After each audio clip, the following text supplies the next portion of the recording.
Hi అండి. Welcome back to our channel Sanas కుకాలజీ. ఈరోజు మనం గోధుమ పిండితో ఎంతో టేస్టీ అయిన యూనిక్ బ్రేక్ఫాస్ట్ రెసిపీని చేసుకుందామండి. ఇది చాలా చాలా బాగుంటుందండి. రెగ్యులర్గా చేసుకునే బ్రేక్ఫాస్ట్ రెసిపీలా కాకుండా ఈ స్టైల్లో గోధుమ పిండితో ఈ బ్రేక్ఫాస్ట్ రెసిపీని ట్రై చేసి చూడండి. ఇదైతే చాలా చాలా టేస్టీగా ఉంటుందండి. చాలా యూనిక్ రెసిపీ కూడా. అలాగే ఇది చాలా చాలా సాఫ్ట్‌గా ఉంటుందండి. ఇది చాలా సేపటి వరకు కూడా ఇంతే సాఫ్ట్‌గా అలాగే ఇంతే రుచిగా ఉంటుందండి. దీన్ని ప్రిపేర్ చేసుకోవడం కూడా చాలా ఈజీ. పదండి ఇప్పుడు దీన్ని ఎలా ప్రిపేర్ చేయాలో సింపుల్ అండ్ ఈజీగా చూసేద్దాం. ముందుగా నేనైతే ఒక మీడియం సైజు ఉల్లగడ్డని ఉడికించి తీసుకుంటున్నానండి. ఇప్పుడు దీన్ని మనం తురుముకోవాలండి. మీరు కావాలంటే మ్యాషర్‌తో కూడా మ్యాష్ చేసుకోవచ్చు. బాగా మెత్తగా మ్యాష్ చేసుకోవాలి. నేనైతే తురిమి తీసుకుంటున్నాను ఈ విధంగా. చూడండి. ఉల్లగడ్డని ఈ విధంగా తురుముకున్నాక ఇప్పుడు ఇందులోకి మనం బొంబాయి రవ్వని వేసుకోవాలండి. ఒక హాఫ్ కప్పు సన్న రవ్వ సోజీ అంటారు కదా దాన్ని.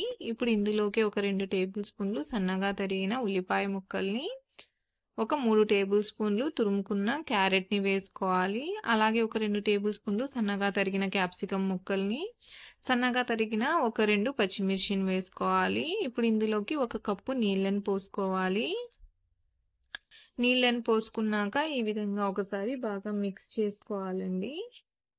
చూడండి ఈ విధంగా మిక్స్ చేసుకున్నాక ఇప్పుడు ఇందులోకి మనం ఒక కప్పు గోధుమ పిండిని వేసుకోవాలి. ఇప్పుడు ఇందులోకి ఒక హాఫ్ టేబుల్ స్పూన్ కారపొడిని, ఒక పావు టీ స్పూన్ మిరియాల పొడిని, ఒక పావు టీ స్పూన్ పసుపుని, ఒక పావు టీ స్పూన్ జీలకర్ర పొడిని వేసుకొని అలాగే రుచికి సరిపడా ఉప్పును కూడా వేసుకోవాలి. ఇప్పుడు వీటన్నిటిని ఒకసారి బాగా మిక్స్ చేసుకుందాం. ఈ విధంగా మిక్స్ చేసుకున్నాక ఇప్పుడు ఇందులోకి నీళ్ళని పోసుకోవాలి. నేనైతే ఒక కప్పు నీళ్ళని పోసుకుంటున్నానండి. ముందుగానే ఎక్కువ నీళ్ళని పోసేయకూడదు. నీళ్ళని పోసుకున్నాక దీన్ని ఉంటలు లేకుండా బాగా మిక్స్ చేసుకోవాలి. చూడండి ఈ విధంగా మిక్స్ చేసుకున్నాక నాకైతే ఇంకా కొంచెం నీళ్ళు తక్కువ అనిపిస్తున్నాయండి. కాబట్టి నేను ఇంకొక పావు కప్పు నీళ్ళను అయితే వేసుకుంటున్నాను. పిండి కన్సిస్టెన్సీ అనేది మరీ పల్చగా ఉండకూడదండి. అలానే మరీ చిక్కగా ఉండకూడదు. చూడండి వీడియోలో చూపిస్తున్న విధంగా ఈ కన్సిస్టెన్సీలో పిండి అనేది ఉండాలి.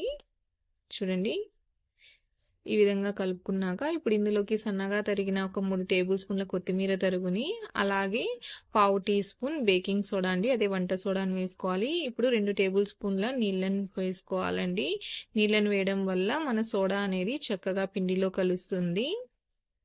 చూడండి ఈ విధంగా కలిపిన వెంటనే మనం దోసల్ని వేసేసుకోవాలండి.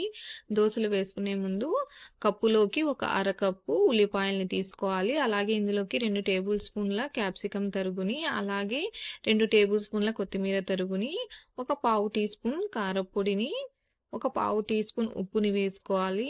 ఇప్పుడు వీటన్నిటిని మనం బాగా మిక్స్ చేసుకోవాలండి. ఇవన్నీ బాగా మిక్స్ అవ్వాలి. చూడండి ఈ విధంగా బాగా మిక్స్ చేసుకున్నాక ఇప్పుడు దీన్ని పక్కన పెట్టుకొని స్టవ్ మీద ప్యాన్ పెట్టుకోవాలి. ఇప్పుడు ప్యాన్లోకి 2 టేబుల్ స్పూన్ల నూనెను వేసుకోవాలండి. ఇప్పుడు ఆయిల్ని గ్రీస్ చేసుకోవాలండి ఈ విధంగా. చూడండి ఈ విధంగా గ్రీస్ చేసుకున్నాక ఇప్పుడు ప్యాన్ హీట్ అయ్యాక 2 గరిటెల పిండిని వేసుకోవాలి. పిండిని వేసుకున్నాక ఈ విధంగా స్ప్రెడ్ చేసుకోవాలండి. మరీ పలుచగా వేసుకోకూడదు, అలా అని మరీ మందంగా వేసుకోకూడదండి. ఇప్పుడు దీనిపైన మనం కలిపి పెట్టుకున్న ఆనియన్స్ని వేసుకోవాలి. చూడండి ఈ విధంగా ఆనియన్స్ని అంతా వేసేసుకున్నాక ఇప్పుడు కొంచెం ఈ విధంగా ప్రెస్ చేసుకోవాలండి. ఎందుకంటే ఇవి పిండిలోకి అతుక్కుంటాయి కాబట్టి ఈ విధంగా ప్రెస్ చేసుకోవాలి.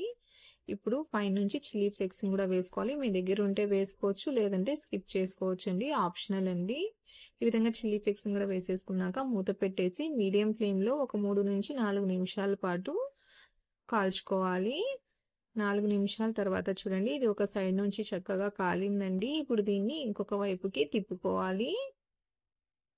చూడండి ఈ విధంగా తిప్పుకున్నాక మీకు అవసరం అనిపిస్తే ఒక 2 టేబుల్ స్పూన్ల ఆయిల్ని వేసుకోవచ్చు అండి, లేదంటే స్కిప్ అయినా చేసుకోవచ్చు. 2 నిమిషాలు ఇంకొక సైడ్ కూడా కాల్చుకున్నాక ఇప్పుడు దీన్ని తిప్పి చూద్దామండి. చూడండి ఇది ఇంకొక సైడ్ కూడా చక్కగా కాలింది. ఇప్పుడు దీన్ని ప్లేట్లోకి తీసేసుకుందాం.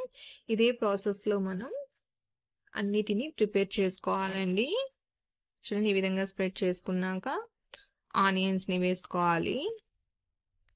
అలాగే చిల్లీ ఫ్లేక్స్ని కూడా వేసుకొని కొద్దిగా ఈ విధంగా ప్రెస్ చేసుకోవాలండి. మూత పెట్టేసి మీడియం ఫ్లేమ్లోనే దీన్ని ఒక 4 నిమిషాల పాటు కుక్ చేసుకోవాలండి. ఇంకొక సైడ్ ఒక 2 నిమిషాలు కుక్ చేసుకుంటే సరిపోతుందండి. ఇది కూడా రెడీ అయిపోయింది చూడండి. ఇదే ప్రాసెస్‌లో మనం అన్నిటిని ప్రిపేర్ చేసుకోవాలండి. అంతేనండి. ఎంతో రుచిగా ఉండే మన గోధుమ పిండితో చేసే బ్రేక్‌ఫాస్ట్ అనేది రెడీ అయిపోయింది. చూడండి ఎంత చక్కగా 2 వైపుల నుంచి కాలాయో, అలాగే చూడడానికి ఎంత కలర్‌ఫుల్‌గా ఉన్నాయో చూడండి. చూడండి ఎంత సాఫ్ట్‌గా వచ్చాయో. చూడండి. చూస్తుంటేనే నోరూరుతోంది కదండీ! ఇవి తినటానికి కూడా చాలా చాలా రుచిగా ఉంటాయండి. చాలా సింపుల్‌గా దీన్ని మీరు ప్రిపేర్ చేసుకోవచ్చండి. ఇవి చాలా సేపటి వరకు కూడా చాలా సాఫ్ట్‌గా ఉంటాయండి. మీరు మార్నింగ్ బ్రేక్‌ఫాస్ట్‌లోకైనా లేదా పిల్లల లంచ్ బాక్స్‌లోకైనా దీన్ని మీరు ప్రిపేర్ చేసి ఇవ్వచ్చండి. మీరు కూడా తప్పకుండా ఈ రెసిపీని ఒకసారి ట్రై చేసి చూడండి. మీకు ఈ రెసిపీ ఎలా అనిపించిందో నాకు తప్పకుండా కామెంట్‌లో తెలియచేయండి. వీడియో నచ్చినట్లయితే లైక్ చేయండి, షేర్ చేయండి. అలాగే నా ఛానెల్‌ని సబ్స్క్రైబ్ చేసుకోండి. Thanks for watching.